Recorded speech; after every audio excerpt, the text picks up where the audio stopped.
imam Ala Hazrat, voordat hij stierf, voordat hij ons, de mensen zou verlaten, had hij een verzoek aan zijn vrienden. Hij vertelde zijn vrienden van, oh, mijn broeder, als ik te overlijden kom, mijn graf, als je dat moet maken, dan moet je het op een bepaalde hoogte maken, dat ik erin kan staan. En de mensen zeiden van, oh Hazrat, het is altijd zo gemaakt dat de mens, dat de persoon, dat de mayyit die kan zitten. Maar van nee, dat kan ik niet. Ik ga niet zitten. Ik wil staan in mijn kamer. Zodra als de heilige profeet Mohammed sallallahu alaihi wasallam in mijn graf komt, dan weet ik dat voor istiqbal moet ik staan. Ik wil niet gaan zitten. Als ik ga zitten, is dat een grote belediging. Ik wil gaan staan in mijn graf. Zo daarom zeg ik vandaar moet jij mijn graf op zo'n hoogte maken dat ik in mijn graf kan staan. Dat is de ware liefde van imam Ala Hazrat rahmatullah alayhi. Zijn ware liefde. Mogen Allah subhanahu wa ta'ala ons ook die liefde geven wat hij aan Allah en wat in Allah Hazrat rahmatullah alayhi is. Als wij in zijn liefde voor de heilige profeet ons inspireren, dan luister naar de Naas Sharif, naar de gedichten van imam Ala Hazrat. Lees, als je niet wilt dwalen, als mensen zeggen van dit is bid'ah, dit is shirk, lees de fatwa van imam Ala Hazrat. Dan ga je een goede antwoord geven aan zulke mensen. En als je hun een antwoord gaat geven, hebben ze geen antwoord meer, hebben ze geen vragen meer. Want de boodschap van imam Ala Hazrat, die is heel sterk. En tot de dag van vandaag wordt zijn fatwa nog steeds gebruikt. De grote ulama ikram, de grote muftis worden nog steeds zijn fatwa gebruikt. Want zijn fatwa is zo krachtig dat niemand zijn fatwa kan beschadigen. Niemand zijn ware kennis die er is, niemand kan dat beschadigen. Geen ene andere secte kan zeggen van dat dit een leugen is puur de waarheid. Wie heeft kennis over de sterren? Ga naar imam Ala Hazrat rahmatullah alayhi. Wie heeft kennis over wetenschap? Ga naar imam Ala Hazrat rahmatullah alayhi. Wie heeft kennis over wiskunde? Ga naar imam Ala Hazrat rahmatullah alayhi. Wat voor kennis je wil gaan zoeken? Ga naar imam Ala Hazrat rahmatullah alayhi. In al zijn boeken staat over deze kennis. Hij heeft alles vertelt over kennis. Als je over kennis wil weten, maakt niet uit welke kennis, in welke richting je wil gaan. Imam Ala Hazrat rahmatullah alayhi heeft alles in zijn boeken staan. Hij was iemand die dag en nacht bezig was met zijn boeken schrijven. Datzelfde papieren die plakten gewoon in zijn ogen, op zijn lichaam, op zijn huid. Die was dat hij dag en nacht bezig was. Zijn hele kamer die was vol met boeken en papieren.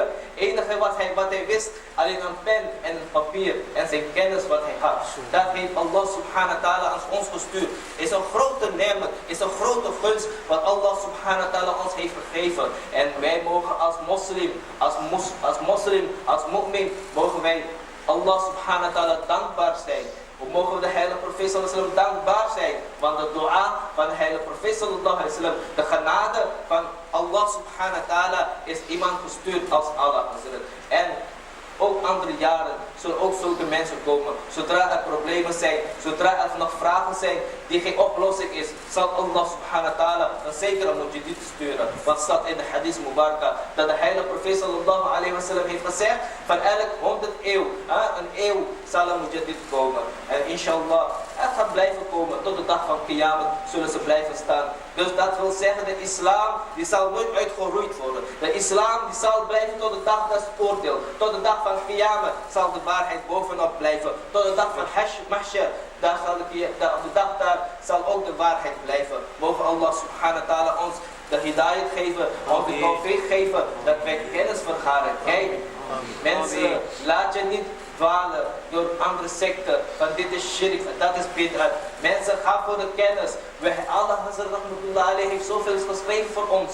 Als wij antwoord willen zoeken, doe onze boeken open. Wij moeten niet lui zijn om te lezen. Want als wij de ware liefde willen zoeken voor de heilige profeet Mohammed sallallahu alaihi wasallam, ga maar kennis vergaren. Kijk maar naar imam Ala Hazrat rahmatullah alayhi, die op zo'n leeftijd, op 4-jarige leeftijd, op zijn laatste adem, heeft hij kennis vergaard. Heeft hij zijn kennis doorgegeven. Heeft hij zijn kennis verspreid. En miljoenen mensen heeft hij geïnspireerd met de liefde voor de heilige profeet Mohammed sallallahu alaihi wasallam. Die hele bijzondere liefde. Als je naar zijn gedicht leest, dan voel je de liefde voor de profeet Mohammed sallallahu alaihi wasallam. MashaAllah, MashaAllah, MashaAllah, MashaAllah.